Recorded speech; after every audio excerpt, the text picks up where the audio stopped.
안녕하세요. 우리가 매일 쓰는 돈 있잖아요. 그게 사실은 그냥 믿음 하나로 굴러간다는 거 혹시 생각해 보셨나요? 오늘은 바로 그 믿음이 어떻게 기술로 바뀌고 있는지 암호화폐라는 혁명적인 아이디어의 속살을 한번 파헤쳐 보겠습니다.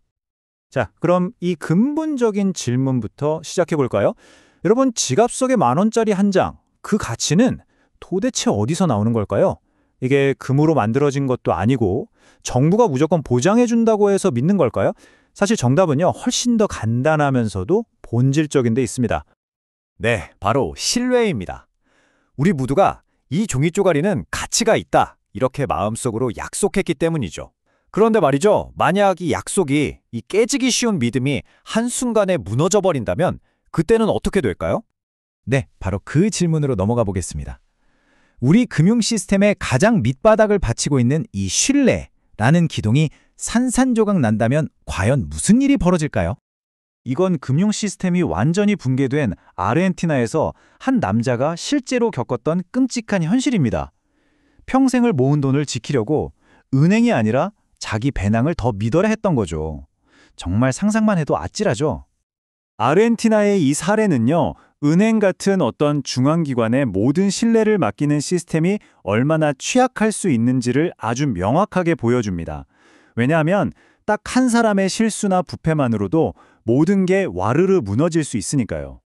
바로 이런 인간의 실수로부터 자유로울 수 없는 이 신뢰의 위기 속에서 완전히 새로운 아이디어가 태어납니다. 바로 사람이 아니라 코드를 신뢰하는 새로운 시스템 말이죠. 그 시스템의 심장에는 블록체인이 있습니다. 이게 뭐냐면 은행의 비밀 금고에 있는 장부가 아니라 전 세계 사람들이 다 같이 들여다보고 함께 기록하는 일종의 공개 거래 장부 같은 거예요. 그러니까 어느 누구도 자기 마음대로 내용을 지우거나 바꿀 수가 없는 거죠. 바로 이겁니다. 이게 핵심이에요. 우리는 지금 사람이나 기관의 막연한 약속이 아니라 절대로 조작할 수 없는 투명한 코드와 수학적 원리를 믿기 시작했다는 겁니다. 신뢰의 패러다임이 그 판 자체가 완전히 뒤바뀌고 있는 거죠. 자, 그러면 코드를 믿는다는 게 구체적으로 어떤 모습일까요?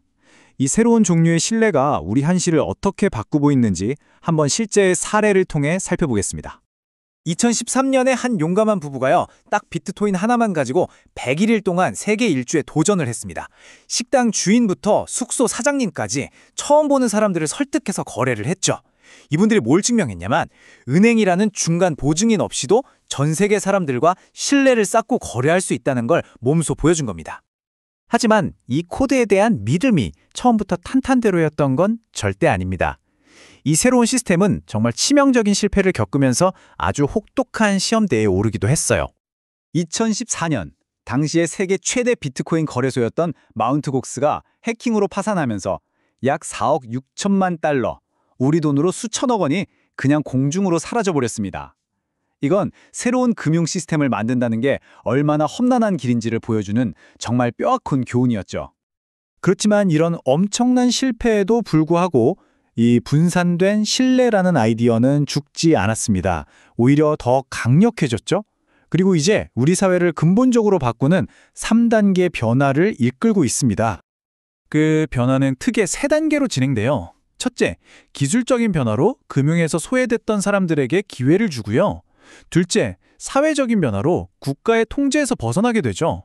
그리고 마지막으로 경제 구조 자체를 바꿔서 새로운 디지털 경제의 인프라를 구축하게 됩니다. 자, 첫 번째, 금융 접근성. 이게 좀 충격적인데요. 전 세계 성인의 절반 정도가 은행 계좌가 없다고 합니다. 기존 은행들이 이분들을 외면하거나 서비스를 제공할 방법이 없으니까요.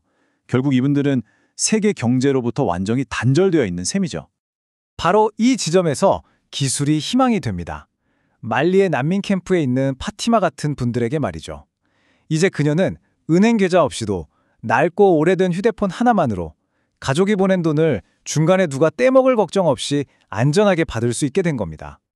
두 번째는 정치적인 독립입니다. 사이퍼펑크라고 불리는 활동가들이 있었어요. 이분들은 오랫동안 개인의 프라이버시를 지키고 정부의 감시에서 벗어날 수 있는 기술을 꿈꿔왔습니다. 암호화폐는 바로 그분들에게 꿈이 현실이 된 기술이었던 거죠.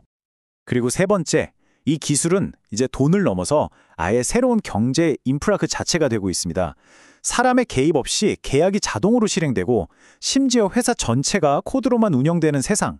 이게 바로 우리가 맞이할 미래의 모습입니다. 바로 이 질문이 오늘 우리가 함께 고민해봐야 할 마지막 질문이 되겠습니다. 사람에 대한 믿음에서 코드에 대한 믿음으로의 전환. 이건 단순히 새로운 기술 하나가 등장한 게 아닙니다. 우리 사회의 신뢰 구조 자체를 바꾸는 거대한 혁명이죠. 그리고 이 혁명은 이제 막 시작됐을 뿐입니다. 여러분은 과연 어떤 미래를 신뢰하시겠습니까?